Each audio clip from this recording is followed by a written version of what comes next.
It's 7:30 on April 5th, 2022. I'd like to call this regular meeting of the Board of Finance to order.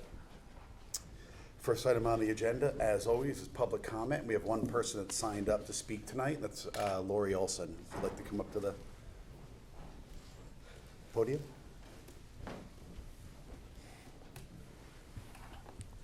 Hi, my name is Lori Olson, and I live at 16 Littlebrook Road North, and I am co-chair of CDSP. I would like to reiterate our strong support for the Board of Education budget. We attended all of the Board of Finance budget work sessions and heard no discussion of a Board of Education budget reduction. We hope the Board of Finance continues in full transparency and approves the Board of Education budget with no reduction. We thank you for your time and hard work. Thank you. Is there anyone else in the public that would like to speak tonight?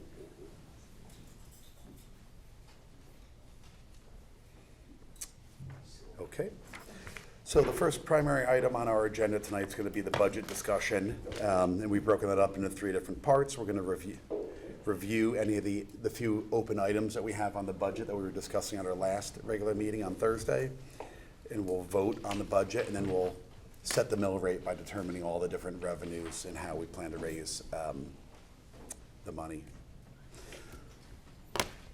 So in terms of open items, we discussed at the end of our meeting on Thursday, the only real open items were how much of a contribution, I should say the only real open item was, I think, how much of a contribution we felt like we should be making from fund balance or from the projected reserves, projected surpluses that we anticipate from the town, the Board of Ed, and the additional revenues that we brought in sort of above our projections. So, we had asked Jen to run three different scenarios. The amount of surplus and/or reserve that would need to be contributed in order to achieve a 3% mill rate increase, a 2 3/4% mill rate increase, and a 2.5% mill rate increase. And then finally, the mill rate increase that would result if we were to fund 100% of our capital that has not been bonded or otherwise funded by ARPA. And I guess I would run the board through and the public here the three different scenarios that we looked at. Out of the projected, $3.3 to $3.4 million surplus, if we contributed $2,037,000, that would have resulted in a mill rate of 17.34%, which would be a tad under a 3% increase in our mill rate. If we increase that by approximately $400,000 to $2.4 million, that would have resulted in a 2.75% mill rate increase. And if we were to contribute $2.76 million, that would bring us down to a 2.5% increase. The final scenario, if you look at all of the Board of Ed and town proposed capital, and again, we exclude those items that we discussed bonding at our last meeting. We discussed those items that had been taken out because they were funded by the ARPA budget. And you exclude the capital, the fourth suburban for the Board of Ed, which we accelerated, at our meeting 2 nights ago. That totals $4.269 million. And that would have, if we funded all of that, which would have required an additional contribution from our fund balance beyond 100% of what we currently project as potential surpluses, that would have brought the mill rate increase down to 1.5%.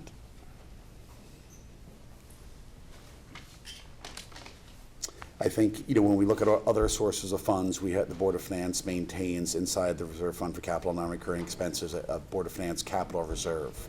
These are appropriated dollars that we were able to use for certain capital projects. If you look at our projected fund balance, based on the requests that we know coming before us, between now and the end of the year, that would put that at around $630,000. I would say that, and that anticipates certain transfer requests such as the police department HVAC, which are going to be before us tonight. What it does not include is As you know, the Public Works came before us a month and a half ago for $160,000 appropriation to do what is, fairly urgent work on the dam and the Rings End Bridge structure there. Although we haven't appropriated that, council's been working with staff on determining what the status of the lease and the ownership and the control of that asset is. And we expect to have some information there over the next week, which would allow us to maybe move on that. If we assume, just given the sort of urgency of working on those repairs, that could be another $160,000, which would bring effectively our year-end balance for the capital reserve, right? Correct me if I'm wrong, Jen, down to about $470,000. Correct. So those are the two areas which we talked about. Maybe open up the conversation here about those two sources. Just to clarify, those scenarios you were giving with the amount of capital of general fund contribution, were getting us to a roughly 3%, 2 3/4, and 2.5% budget increase. Yeah. Mill rate, yeah. Yeah, Mill so- rate raise, yes. Yeah. So the numbers were odd, but they were solving to the percentage increase. Correct, and that would be, this would be, I guess, Jen, is the right word to say, sort of intercepting funds that rather than taking the surpluses that we have today and putting them back into the general fund as unassigned balance, we would effectively sort of intercept them and reassign them. Right, you would redirect in the current year, whatever amount you decide on, to the capital reserve so that we would have a fund balance in the capital reserve to support next year's capital projects. So effectively, we'd be funding those amounts of either, $2, $3, or $4 million worth of capital projects in this current fiscal year. The way, Or the same way we did it last the year. same way which- we did it yes. last year, otherwise we have to identify specific projects to total up to those, and that can be hard to match up.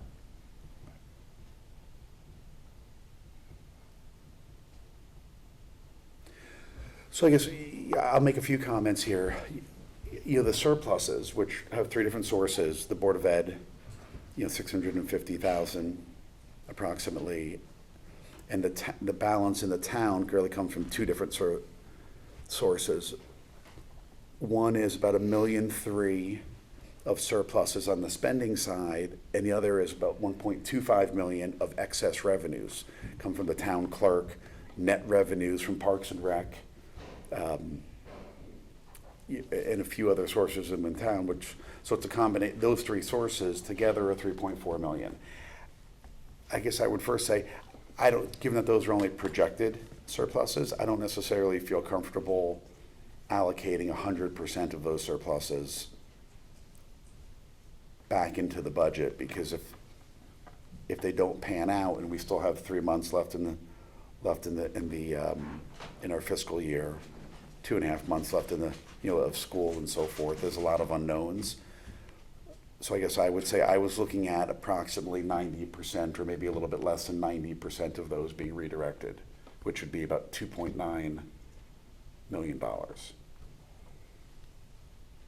If the full surpluses play out, then that money would still be redirected and flow back into the general fund. I don't know, when you did your State of the Town address, you talked about an increase between 2.5% and 3%, with 2.5% being core growth and 3% being new growth.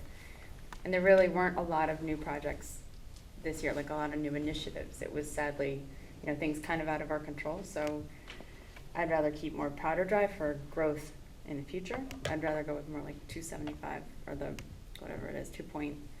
Let me look at it, hold on. 2.4 coming up.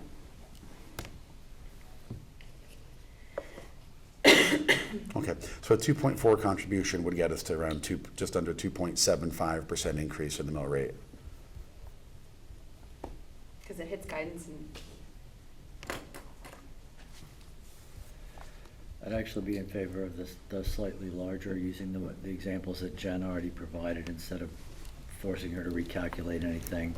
The $2.768 million one ends up in a 2.5% increase in the mill rate and keeps the fund balance still at least as large as it was at the beginning of the year, which from a percentage standpoint is 16.5%. We said the floor we look for there is 12, so it still provides plenty of adequate protection from what I can see, especially given the stability of the tax base in the town and the tax collection rates. Doesn't seem like we really had any risk of underperforming on that side. What was your number, David? 275? Yeah, I was just using the one right below where Taylor was. So that's the it gets you to the 2.49% mill rate increase. Okay, got it. The last scenario, the 148, it says it covers all capital. So if we do, when David was just talking about 2.5, that $1.5 million delta, are we bonding that capital? No, it would be a contribution from the general fund, which would be raised by taxes. Okay. Yeah. I guess I would say I feel a little bit more comfortable.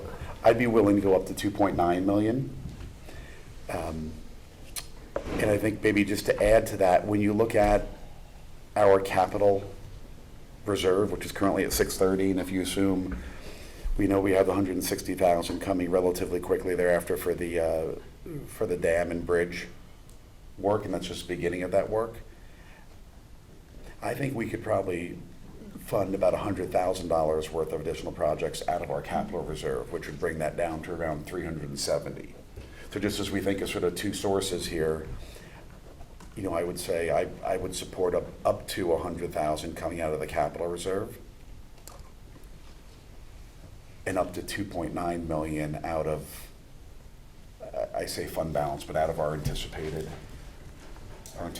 reserve surpluses. Yep. And I think those two numbers together,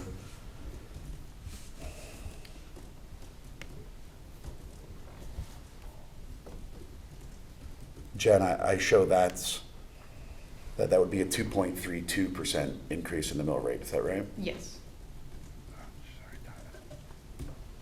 Say that it was 2.32% increase in the mill rate, and Yeah, that's at 2.9 2.9 From from the- our surpluses. from the surpluses and 100,000 from the capital reserve.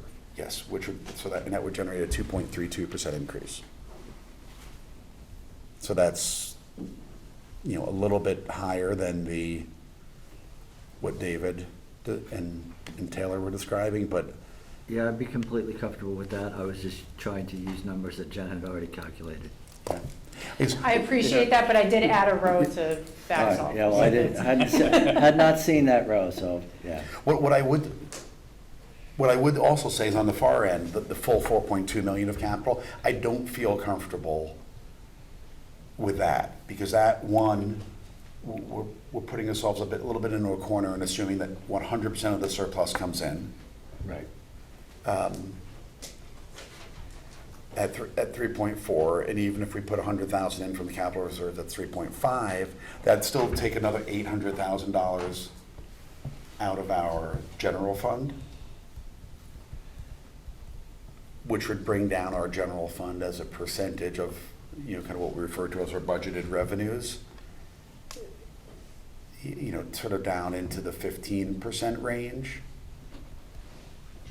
which, keep in mind, next year, given 80% of our expenditures are related to, you know, related to people, those keep going up, and our budget's going to be higher, which means the reserves that we're going to need to hold as a percentage, if we're going to keep the percentage constant, are going to have to go up. And I wouldn't want to sort of take money out of the general fund today to reduce taxes, only to have to come back to the public next year to tax them to build it back up. So I think the 4.2, in my mind, is too much. So the 3.4 million in projected surpluses, we're highly confident of that number, given we've got 2.5 months left, but we're not 100% Right. confident of that number. So you're discounting it by about 10%. David, you're discounting it a little bit more, and Taylor, you're discounting a little bit more. These are monies that we taxed, our taxpayers, turns out, more than we needed to a year ago. So I'm inclined to tax less this year and to use as much of that surplus as we were comfortable with in lowering that tax burden for our taxpayers.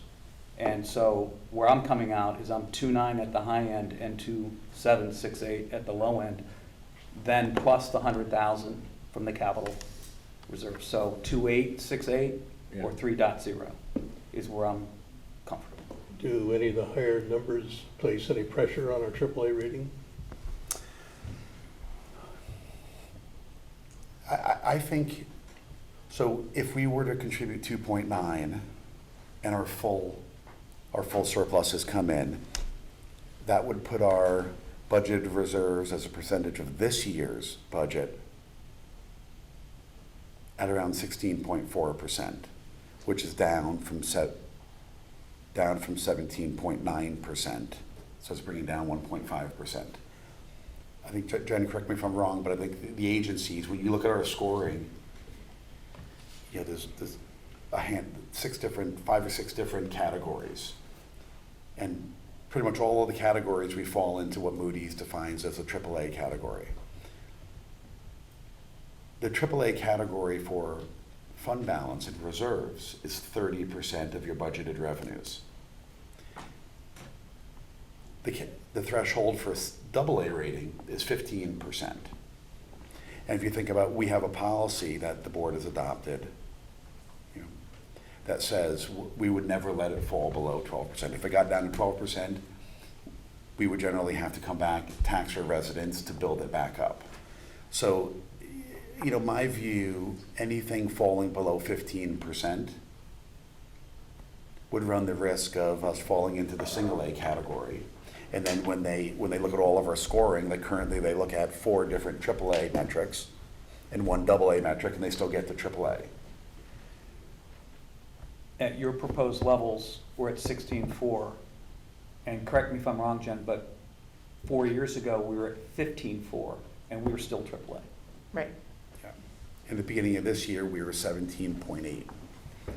So another thing that the rating agencies would look at is in pure dollar, do we have a trend of adding to fund balance, or are we exhibiting a trend of decreasing total dollars of fund balance? With what Jim has proposed, with all of these scenarios, except for the one that completely covers all capital with the $4.2 million contribution, we should be adding dollars to our fund balance. So that would show the positive trend. Even though maybe as a percentage of budget it's declined slightly, we still show a positive trend adding to fund balance. Year over year for how many years? 4, you said? Yeah, 4, and we did have one small draw a few years ago, 4 or 5 years ago, but since then it's been additions. Remember when we talked Thursday about, you know, when we were talking about potentially reducing items or altering revenues to, you know, and there was some debate about whether or not that was wise, and we said as long as we take excesses and we put them back into the budget next year, it's just a delay. Like the tax break is really just on a year's delay. Like what did we take back in last year as far as excess goes? You mean, what did you contribute to the next year's budget? Yeah. $2,785,000. Okay. I mean, maybe should that be sort of a guiding principle of, you know, what we had in excess last year should be put into this budget. Like then I can get more comfortable with that. It's about the same number then, Yeah. David. But also, I think last year, when you look at that 2.5, that included, I think it was $1.4 million from the Board of Ed, right? Okay, let me make sure we're talking about the same thing. The 2.785 is what you contributed from fund balance to support the fiscal 22 budget. Not what I meant. You're asking what we added to fund balance? Yes, like what excesses were returned to the town last year? Offhand, I don't recall.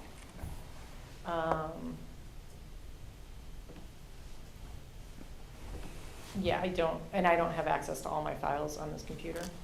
So I don't need to ask. So I couldn't tell you right now. But I think we contributed more to capital than just the projected surpluses. Some came out of the capital Right, you reserve. drew $1 million from capital Yeah. reserve as well. Yeah, and some of the surpluses, you know, the Board of Ed returned a significant surplus, but that was also net of a grant that we had made, I think it was in February or March. So, I mean, it was a surplus, but I think we appropriated, the RTM officially appropriated $1.7 million. I think we took back, Rich is in the front row, I think $1.4 million. What? $1.37 million. Yeah. So, I mean, there was a reserve, there was surplus that came back, but it was actually, 300,000 less than we had appropriated. But, regardless, I think we started off this year with a $26 million fund balance. If all the projected surpluses come in, and we fund the 160, Jen, right, out of our contingency and not out of fund balance, that would put us about 29.15.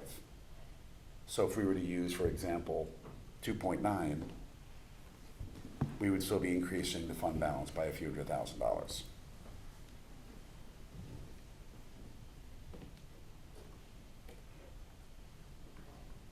Comfortable with that, Jim?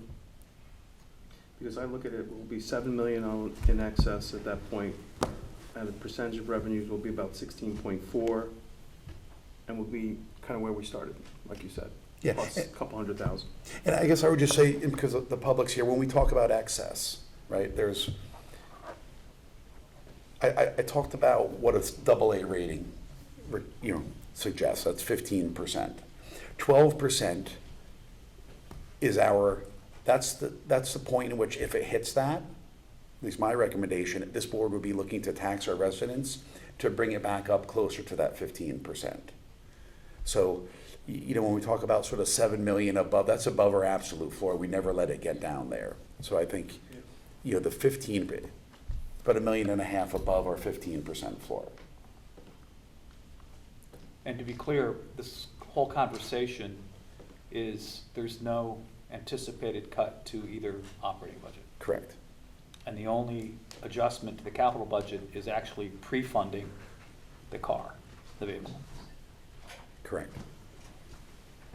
We've had some slight increases that we put into the Board of Selectmen budget to deal with the fire hydrants. But that was just kind of calibrating to what we know the known costs will be. Paul? I'm comfortable with anything between 2.7 and 2.9. Okay. Jen, were there any other open items? The only thing that I have is informational for you. Now that the town hall union has settled, I've gone through and calculated what needs to move out of the 23 budgeted contingency and into the departments. So it's no budgetary impact, but we're gonna reduce the employee set aside contingency, employee salary contingency by 101,541 and spread that among the departments that have town hall employees. And that's in this current fiscal year? No, you'll have a transfer for that in May. What I'm talking about is the fiscal 23 budget, just where those salaries are gonna be budgeted. We're able to put them into the departments now. No change in the aggregate dollars. No, Yeah. correct. I think maybe pointing out other things that this includes.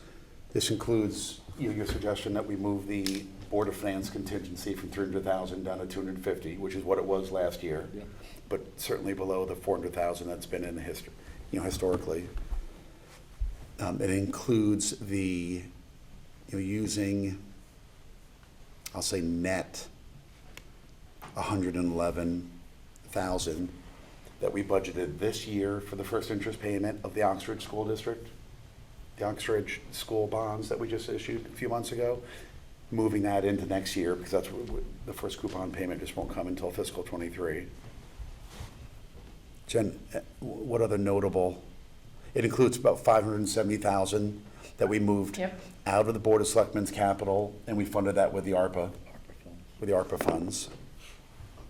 I'm sorry, I was looking at something else. Did you mention the increase in debt service based on the actual rate that we got on our February issue? I know you mentioned what we're moving out and moving back in. I from did- current but- What year. was the changes on the third tab? So we're increasing debt service about 111,000.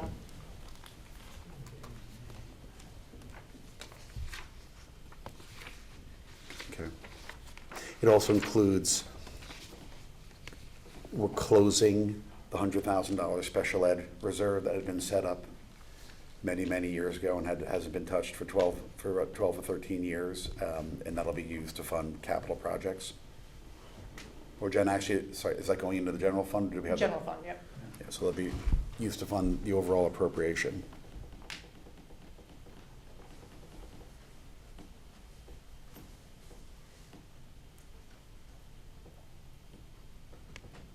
Pardon me, Jim, can you say what we're bonding, just to make sure that we have a traffic beat tomorrow? Yeah. What we've identified as bonding includes $870,000 of new sidewalks. $750,000 will be to completely rebuild existing sidewalks where they're located, and $120,000 will be for for new sidewalks where they currently do not exist. And then we'll be putting forward $640,000 of bonding for the reconstruction of the track 450? at the high school. 450.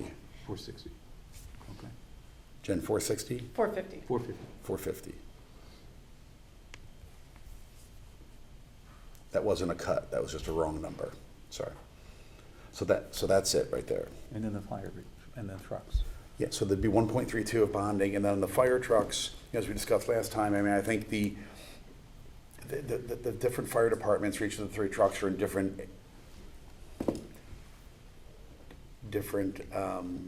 spots in their overall sort of design process. Some have just recently formed the committee, others are getting much closer to having a full sort of 100-page set of specs.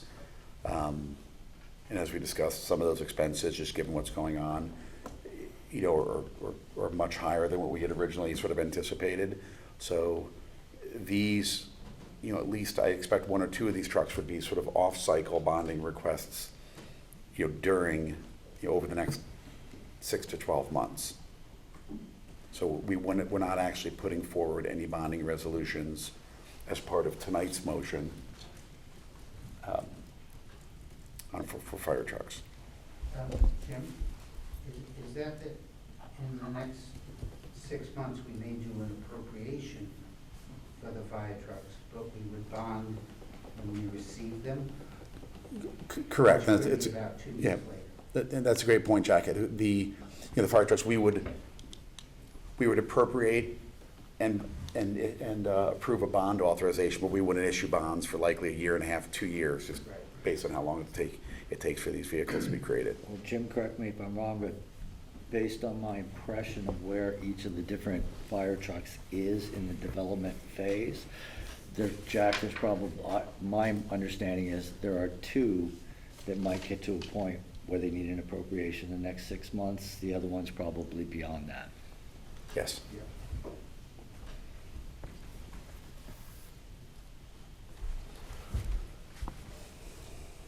So I guess in terms of open items, does someone want to make a motion on how much we would contribute from the general fund, effectively out of our surpluses? The numbers seem to range. To contribute from the surplus into our capital reserve, is that? Correct. I mean, technically, Jen, I think it's a contribution. It's a contribution from the general fund. Yeah. Oh, okay. So what we would do is, what I sent you late today, is a appropriation request where we would appropriate fund balance in the current year, move it into our transfer to capital line in the general fund, move it over to capital in this year, which will allow us to have a fund balance to support next year. So this is a transfer that would occur effectively on June 30th. Yes, Sort of we would be asking the RTM to effectively pre-approve this amount, 2.9 million, to be transferred on June 30th to start the fiscal year off. right. And if our surpluses are less than expected, less than this amount, then we would actually be taking it from fund balance. If they're more, then that additional amount would just drop into fund balance and slightly increase it.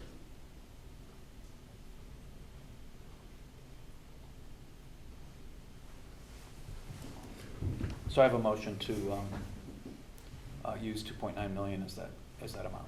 Okay. Is there a second? With an additional 100 coming from.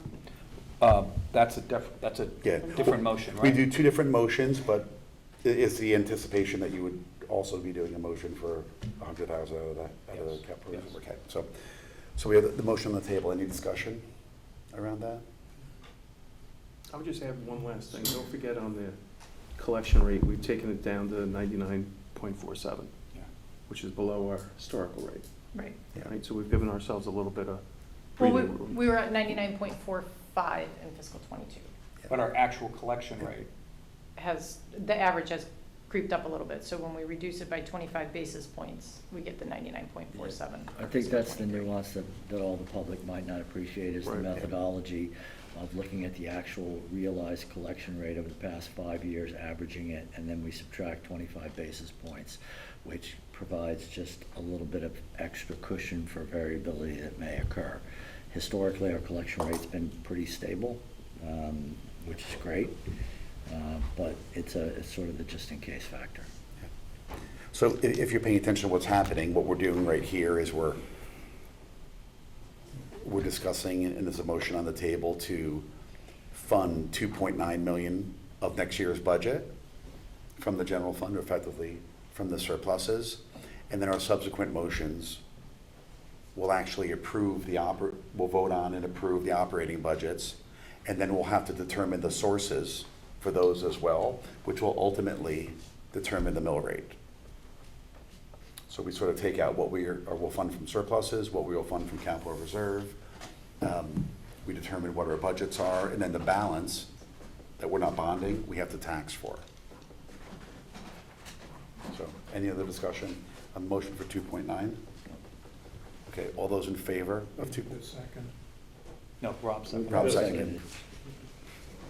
Wasn't announced. Okay. So Dan made the motion, Rob seconded for a $2.9 million contribution on June 30th from the general fund. All those in favor? All those opposed? Abstaining? None. So that's unanimous.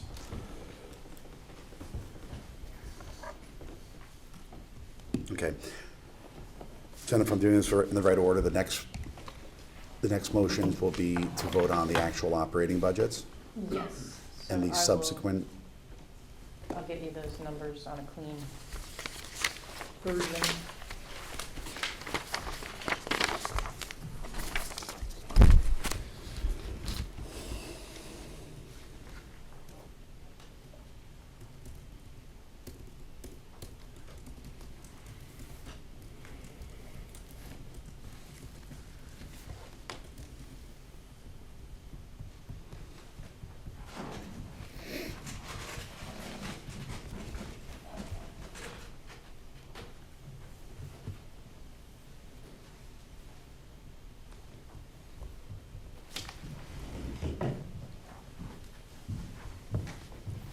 And you gotta read it like John.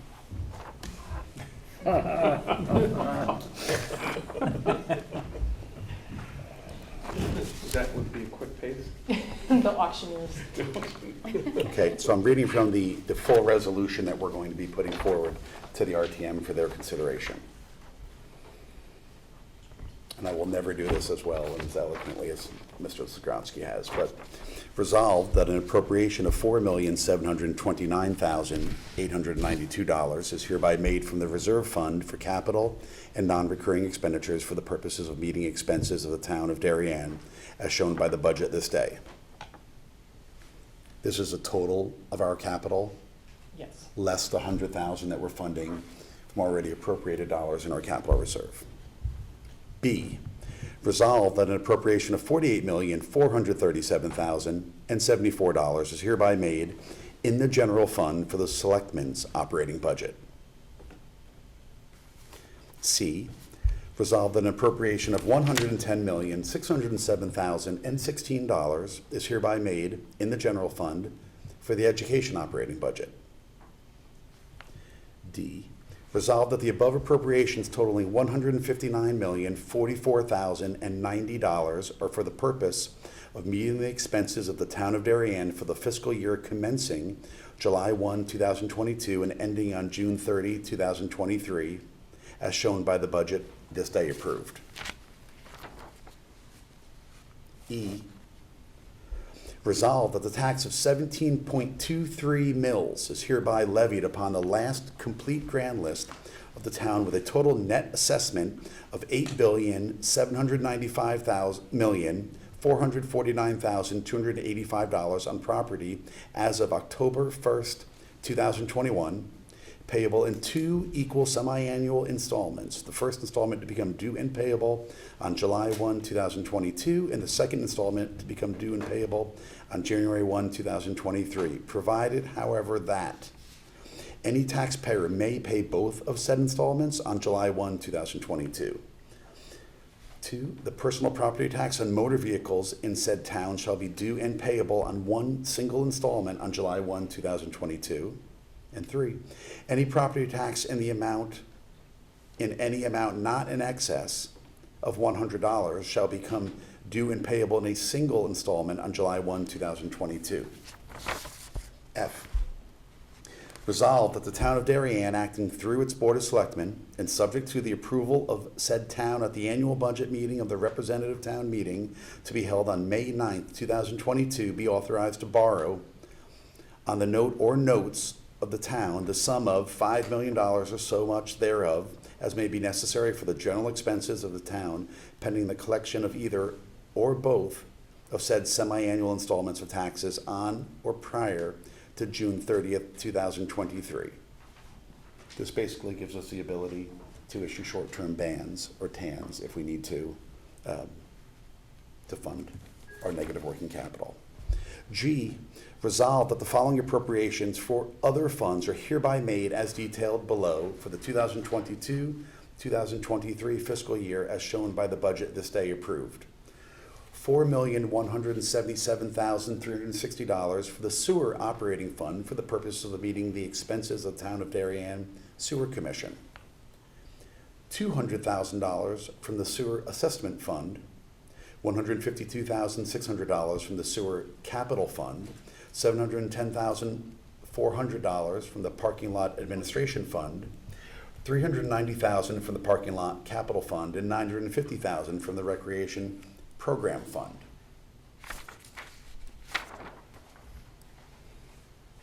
Do I have a motion? Rob moved. Paul seconded. Any discussion around this? Want me to read any parts again? Please. From the top. Okay. All those in favor? It's unanimous. Thank you.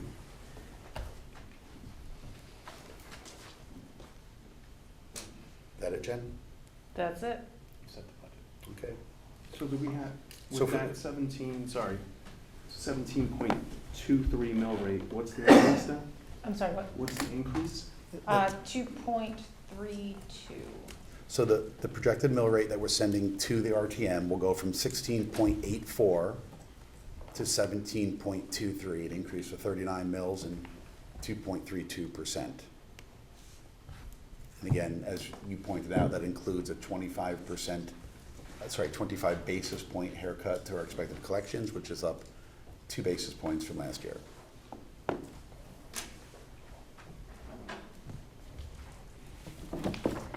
So you can ignore C because it's in the resolution that you just did.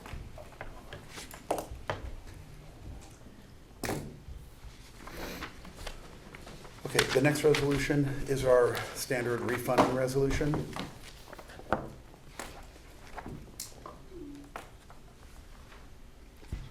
This is something that we pass every year to make sure that the town is prepared to the extent an opportunity arises with interest rates for us to refund any of our outstanding indebtedness. You know, we talked about it on either Tuesday or Thursday last week. Doesn't seem to be any immediate refunding opportunities on the table, but we want to be prepared. So this is, may I have a motion for a resolution appropriating $55,665 to refund certain of the town's outstanding bonds and authorizing the issuance of refunding bonds or amounts available on unassigned fund balance to finance such appropriation. Is there a motion? Rob? Second and Taylor? All in favor? Unanimous.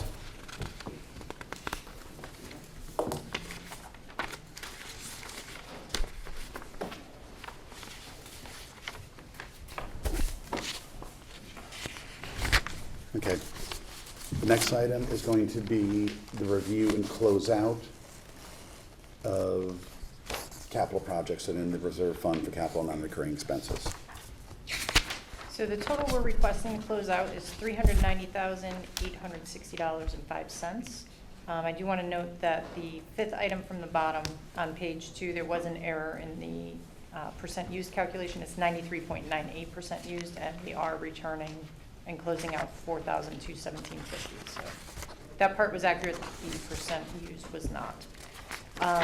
The bulk of this comes from Board of Education projects.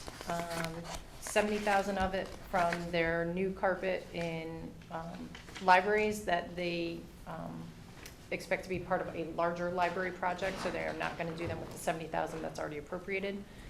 And $45,000 replacing the surface in their south gym. The project was complete. It was significantly less, about 50% less than what the original quote from their vendor was, so they're returning $45,000 on that. And then the other big one is replacing curb, sidewalk, and blacktop. They're not going to do that project at this time because the work would be damaged with the portable project that's about to begin at the elementary schools. Those are the big returns.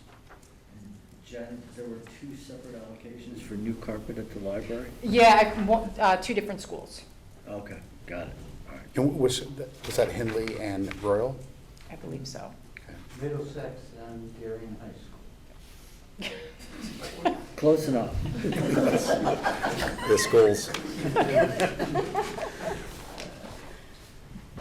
I thought there was also, weren't some of those projects part of the, being rolled into the HHR or no?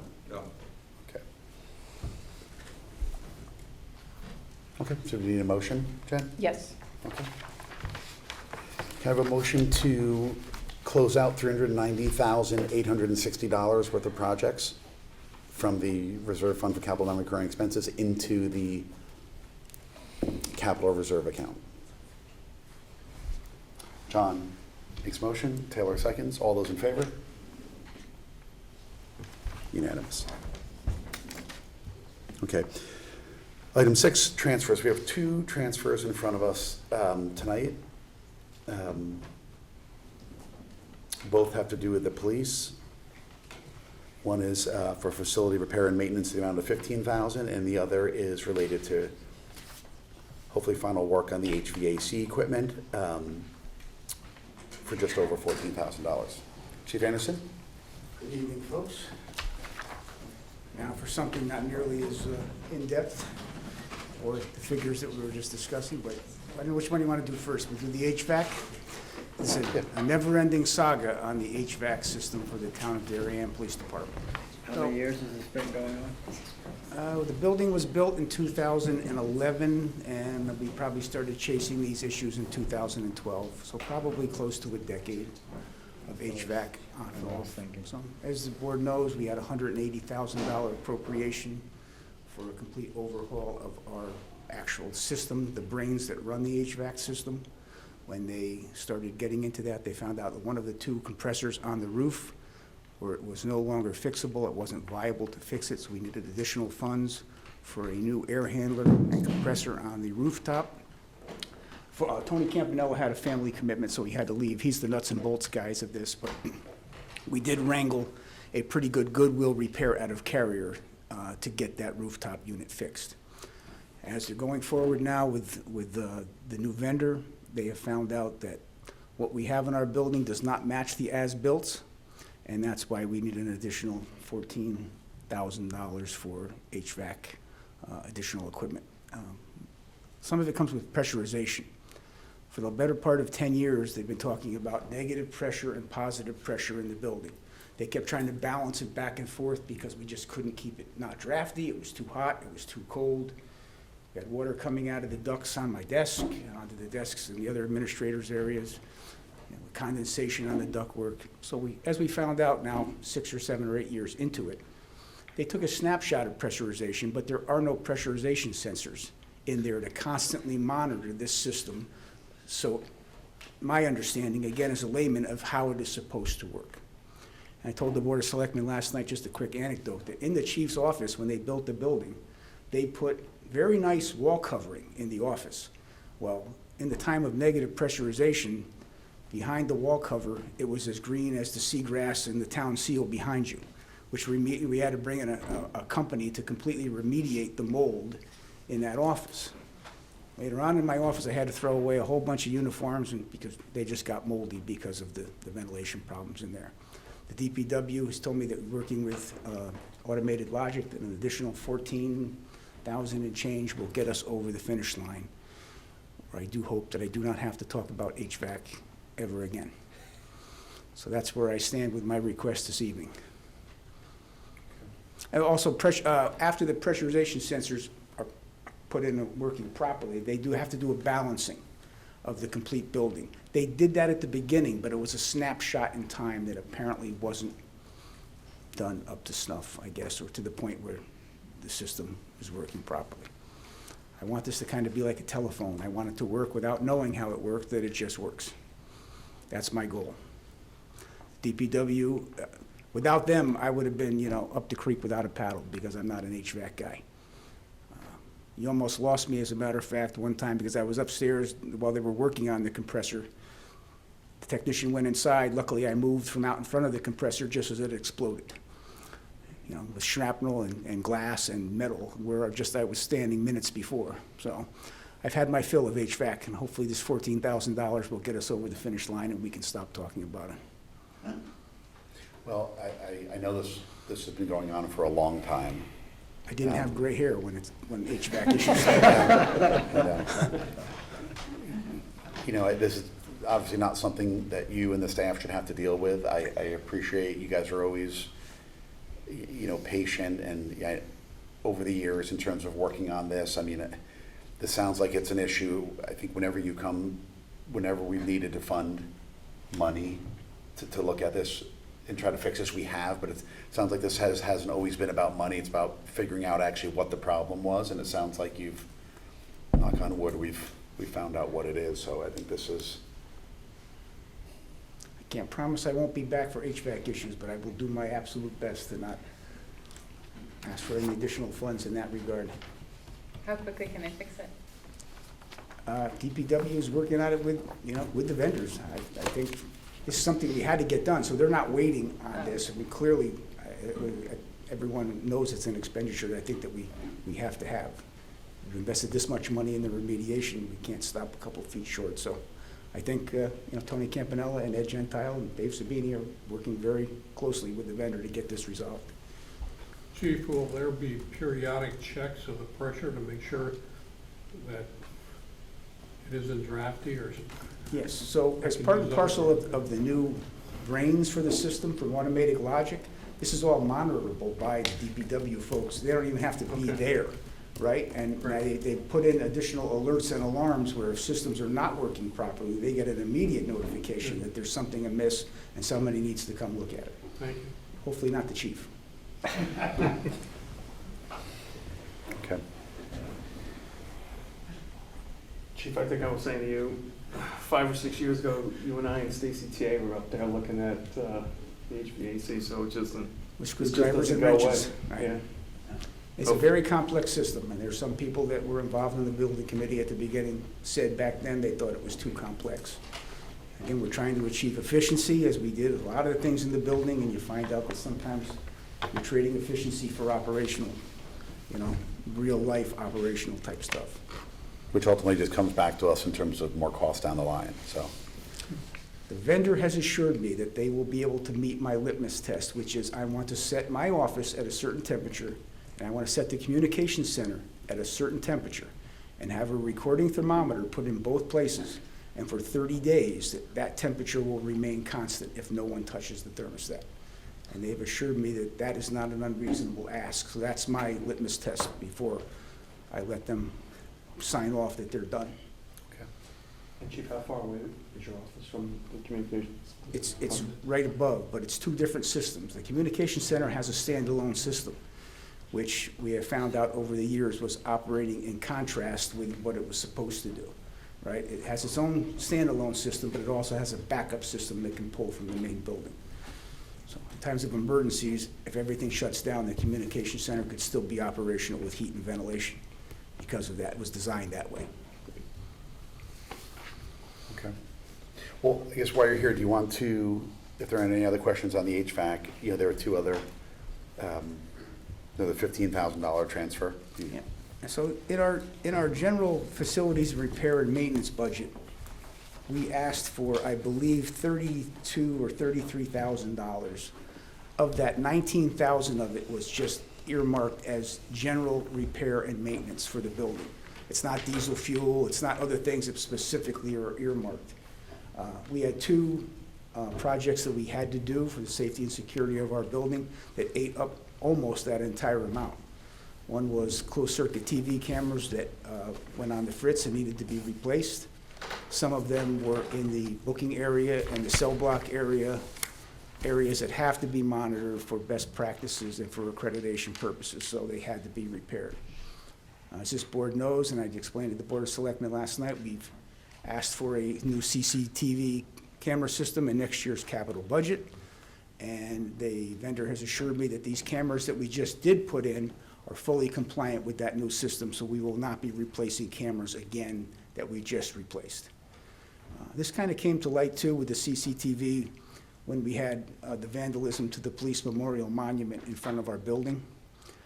We have video out there, but I think most people have better video in their Ring system currently. We can see there's somebody there and we can see what's happening, but it's not at the detail that we would like. So some of that in the new CCTV camera system will take care of that. The other one was our main civilian door where the entrance and access to the building, and our main front door. Our front door is usually open. The building's open 24/7, but we have to have the ability to secure that front door if we have to. And on both of these doors, there's significant electromechanical functions on these. These are not Home Depot doors. These are high-grade, high-security systems. And again, going back to the design and the building of the actual building, we found out over the years that the wiring was substandard. The way it was installed through, drill holes throughout the building without bushings or grommets was causing a short out. And the transformers were installed too far away from the actual door, because they do take a fairly goodly amount of energy to, lock and secure these doors. So that was a significant expenditure as well to fix those two doors and the system that goes with it. And I think the board knows our fob system, our security system for the entire building, also interfaces with those doors. So it's just not a key you put in, it has electronic function as well. So those two things ate up the lion's share of my unallocated $19,000 that we're supposed to have for faucets and light bulbs and things to keep our building running. Okay. Well, any other questions on these two? Okay. Well, Chief Anderson, I appreciate you coming. So there are two different motions here since we're transferring money from two different locations. So I guess at first, do I have a motion to transfer $15,000 from the Board of Finance's contingency account to the facility repair and maintenance account? Rob moved, Dave seconded. All those in favor? And the second motion will be to transfer $14,244 from the Board of Finance capital contingency account to cover the HVAC repairs. Motion, Paul moves. Dan seconds. All those in favor? Unanimous. Okay.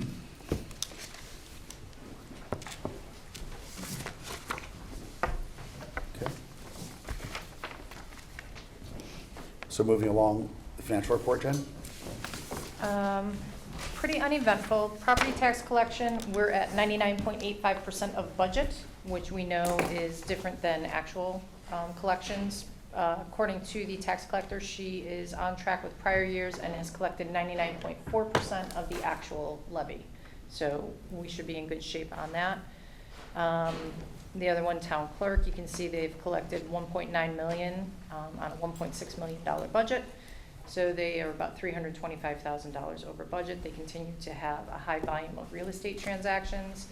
I was looking at monthly data, and they are keeping pace with last year month by month. So whether it's volume, high dollars, it's keeping them cranking along. Hey, Bill- Jen, yeah. Sorry, Jen, where did we end up last year? Is that what you're tracking? About 3 million. 3 million? And as part of the work we did a couple nights ago, we actually increased town clerk revenues, right, Jen? Right, you By bumped it up $200,000 above what was originally budgeted by the Board of Selectmen. And then building permits, we're doing fairly well. We've collected about $147,000 on the redevelopment projects, on a total collection of almost 1.2 million. 1.2 million is kind of our base building permit revenue, so I think we'll actually exceed that base kind of run rate on permits in the current year. Jen, just out of curiosity, what's the difference between a 100% collection of property taxes and the numbers you're using? Is it people protesting their valuations? Is it people who cannot pay? What's happening? So the difference between 100% and the 99.7 that Kathy collects is delinquencies for the most part. People have the Board of Assessment Appeals process to try to change their assessment if they don't agree with it, and some do get approved through the BAA. So those are set before Kathy actually does the tax levy. So it's really just delinquencies. And what you'll see in June, she will come to the board every June and ask to write off debt that is old enough per state statute to come off our books. But she does still try to collect that and gets a few $1,000s a year on it. So the town does not set a lien on the property for unpaid taxes? She can, but she goes through a lot of steps before she would lien a property. She works very hard to collect those delinquencies without having to lien the property. But we do have that option. And then when the property sells, the town is first in line to get paid on that lien. Thank you. On the expenditure side, there's kind of the same types of things that we talked about on the projection. We're running lower than budget on the police department. That's our big one. They have about a projected $500,000 surplus, and the bulk of that is in salaries. Speaking with the chief today, when he was here with you last week, he said he had 4 officer vacancies and 2 dispatchers. On the 14th, they expect to bring on a new officer who will be going to the academy. So he won't be on patrol right away, but they'll be hiring for that. And he has 2 lateral moves that he thinks are probably gonna work out, and he'll have those hired in the coming weeks to months. So that would take care of those 3 of those 4 vacancies. On the dispatcher side, we did receive word today that another dispatcher has submitted their resignation. So we will be down 3 dispatchers at the moment. Our projection assumed that the vacancies that they had would continue, and that trade-off between the 1 officer and the 1 dispatcher, hiring an officer, losing a dispatcher, is pretty close to even. So the only thing that might impact the projection on their salaries is if they do hire those 2 officers before the end of the year. What was the reason for the dispatcher departing? From what the chief told me, she is taking a job with the state that is kind of similar in nature, but a more set Monday to Friday schedule. Couple other places where we're running below what would be expected is development, planning, and management, which is planning and zoning, and the building department. They both have had some retirements from higher salary positions filled with lower salary positions, and the building department has actually been carrying a vacancy for most of the year. And then the other place that we've had some salary-related vacancies is in our part-time positions. The senior center has 3 part-time positions that are currently vacant, and the fire marshal's office has 1 or 2, I can't remember. But they are having a hard time filling part-time positions at the moment. Sorry, Jen, part-time is considered, is there an hour limit to that? Is it 20 hours less, 30 hours Yeah, less? 20, less than 20, Less than 20? And part-time employees do not receive benefits? correct. So when we talk about the surplus, the expenditure surplus of about $1.2, $1.3 million, $716,000 of that is full-time salaries, primarily driven by the police department salaries. $151,000 of that is part-time salaries. So the vast majority of that $1.2 million that we're projecting is due to vacancies. It's kind of extreme this year on our side.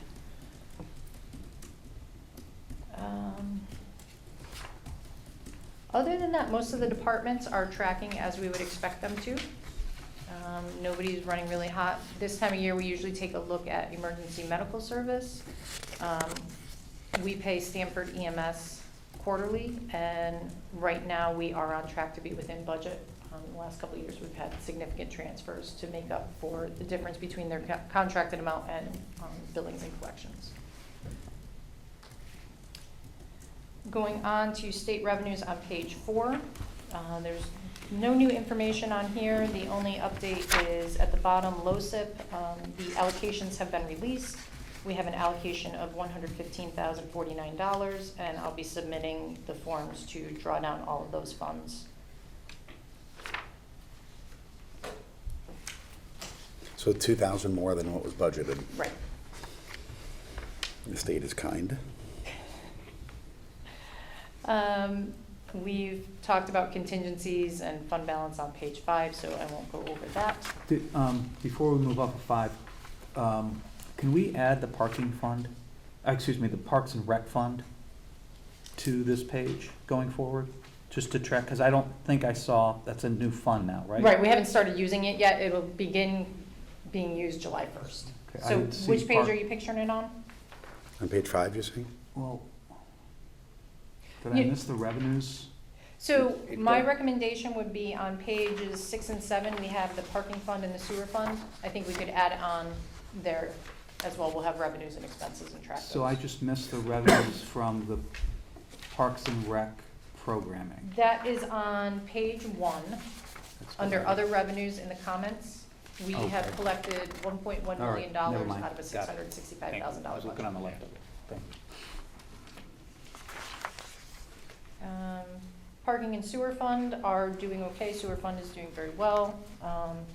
What is not included in here, because we're so early in the month, are March tax collector numbers. So on property taxes on this report and on the sewer service charges, we don't have numbers through March because Kathy hasn't completed her month-end closeout that would allow us to book it. But the sewer fund is doing well. Collections are good on the service charges. They're consistent with prior years. And on the parking fund, we are seeing a slight uptick in parking pay stations. We're up to about $27,000 per month. For a while, we were down around $5,000 or $6,000. So there's definitely an uptick in people that are parking, and the permit renewals were extremely strong. Then do we show the sewer capital fund? We do not. What would you like to see on it? Because there's not much activity. I guess, is there's one sewer project in ARPA, right? Yes, the pipelining, Yeah, the old King side. Yeah. right. So, just curious, in terms of, if we hadn't funded that with ARPA, would that have come out of the sewer capital fund? For that amount of money, probably not. Or do we I think just it's have about $1 bonded million. it? It was 101.2. Right. Something like that. We would probably have come to you and requested bonding for that, because the sewer capital fund is actually funded through a transfer from the sewer operating fund. So it would have to have been covered by sewer service charges. And that would be a pretty hefty increase on sewer service charges. So what we would typically do is bond a sewer project like that, and then the debt service would get covered by the sewer operating fund through a transfer to the general fund. But along those lines of ARPA, our first reporting period for Treasury, we have to report by April 30th, and it covers March expenditures from March 2021 to through March 2022. So I'm going to be working on that, and in our next financial report, I'll start adding in an ARPA page just so we can see what's going on with that. We are reimbursing ourselves for vaccine clinics, and we actually have our first two payments from the essential needs money that was appropriated from ARPA. Human Services has determined that there's some who are eligible for that. But we'll start having a list of that so we can track what's been spent. What's the paperwork for that? I don't know yet because I printed off the guide and it was about this thick, and I just haven't had the desire to open it. I just want to make sure you're not having like nightmares at night. Right? Not yet. Well, the guide's usually shorter than the form, so. Yeah, it really is. Right now, we don't have that much to report because we haven't expended very much. And we're trying to set up the chart of accounts in a way that will flow very easily into the reporting. So hopefully we'll be able to not spend too much time on the reporting. Will those amounts flow through directly through our financials as both revenue and expenses? Yes, we have a Audit? separate fund set up for that. So right now, the first $3 million that we got last year, if you look in the financials, we have zero fund balance because it was considered deferred revenue because it was a grant. We hadn't earned it yet. So the very little that we spend this year will start to show up, and then in subsequent years, we'll see more activity in the financials on there. Capital projects, those are updated, but they're pretty uneventful. The Holmes roof and the Hinley roof are two that I need to touch base with Mike Lynch and just get those cleaned up, make sure that he has some encumbrances still on those. He said the projects are complete, but he still needs to do final closeouts on those. It seems we have borrowed more than what was needed, so we'll be able to transfer those proceeds to another Board of Ed project. Which we have the Royal Roof, we can put them towards that, or HHR, and it will just reduce what we have to borrow for other school projects. And that's all I have.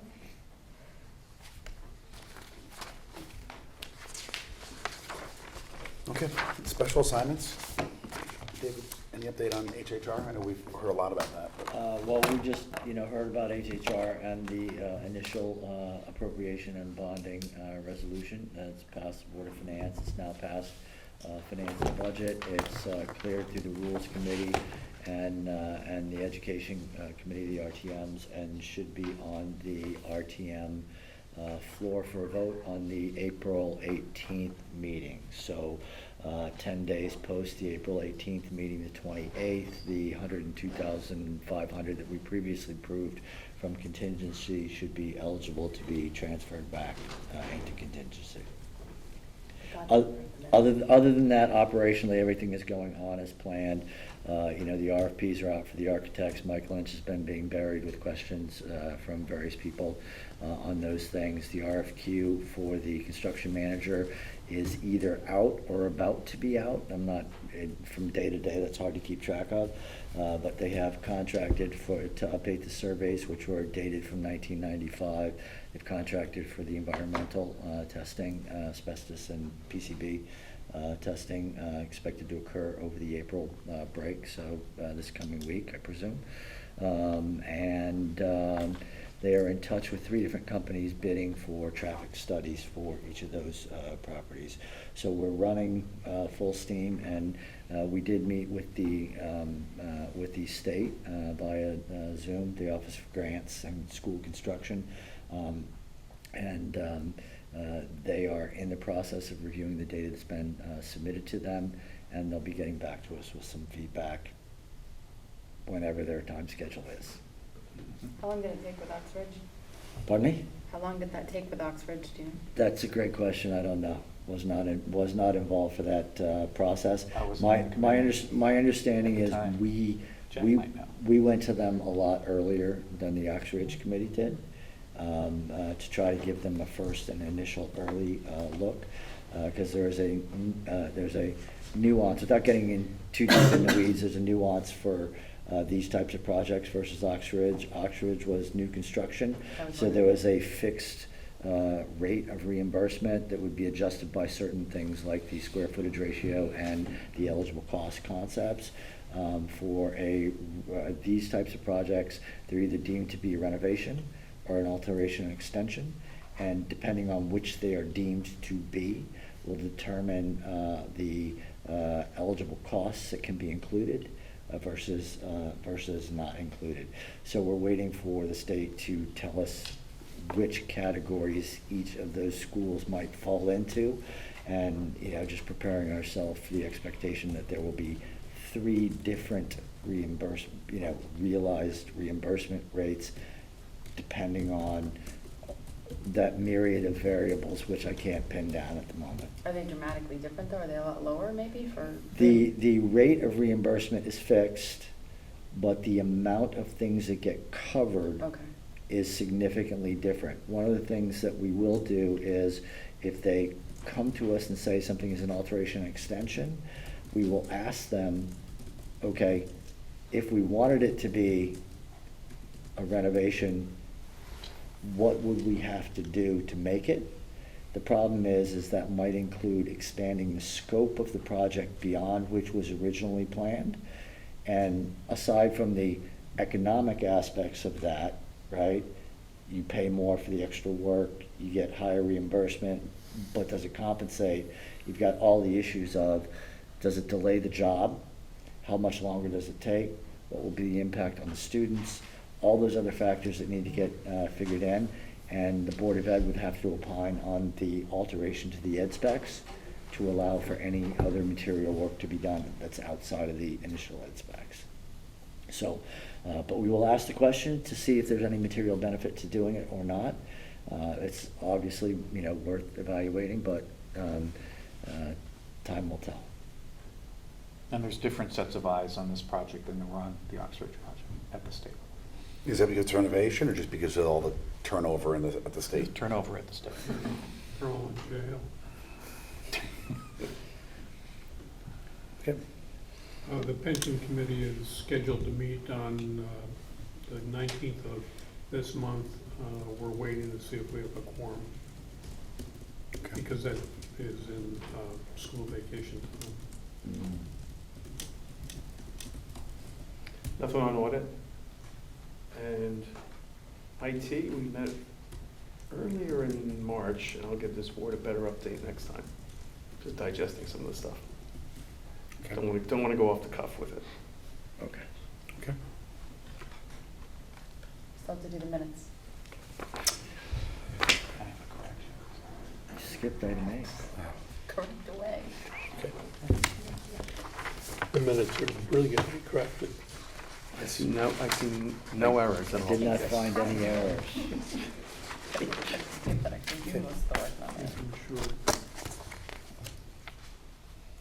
And just, for the public, we're now attaching the speaker list and any submitted comments to the back of our minutes so that when they're published, everybody can see them. So is there a motion to approve the minutes of March 1st, 2022? So moved.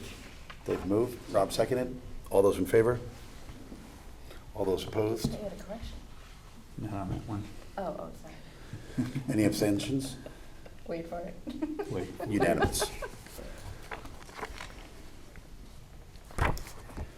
Chairman's report. There's Wait, the minutes of there's a the second 8th. set of minutes. Second set of minutes of the 8th. And I have a correction on the second set of minutes. Okay, March 8th. I've been waiting for an hour.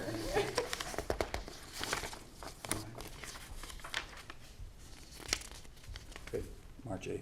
okay. You have comments? Yes. On the March 8th minutes, the public hearing was on the proposed fiscal year 22-23 budget, not the 21-22 budget. Oh, okay. Yeah, yes, but that's all. Thanks. Good catch. Otherwise, I move to approve those minutes. Okay, is there a second to approve March 8th? John? All those in favor? All those opposed? I'm gonna abstain, wasn't there? Abstain, Jim, you Yeah. weren't there. You weren't here. Technically, my you can friend. vote on You it. don't need to abstain. You No. can still vote on them if you think they're accurate. Okay, I think they're accurate, so put me Okay, in. so all those in favor of approving the March 8th minutes? Is your hand up? Oh, yeah. It's unanimous. Sorry. Okay.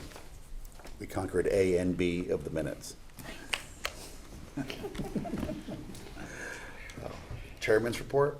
I guess the only thing I would say is, just kind of reflecting on the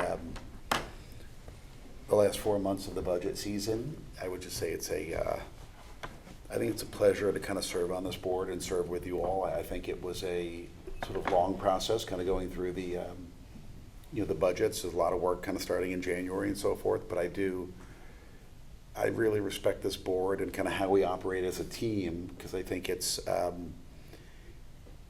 nice to see us all raise issues, raise questions, kind of challenge each other's thinking about how we're thinking about things, or the type of analysis where we should be focused on and so forth. And I just say it's very nice to serve on a board where people can raise an issue, right, and propose something, and we're all really kind of talk about it and kind of dive into it and take it for what it is. And I think it's great that we all sort of respect each other's opinions. And while most times we agree, we do disagree sometimes in terms of dollar amounts and so forth. And I think it's great that we still get to an answer and then move forward. So, I think we operate as a great team, and we'll continue to do so. So thank you all. Thank you. Yeah, agreed. I just want to acknowledge Dan and Dave for stepping in for me toward the tail end, so I appreciate that, and Paul for all the current articles you sent, so I appreciate that. And Jen, just a masterful performance, as usual. Yeah. Thank you very much.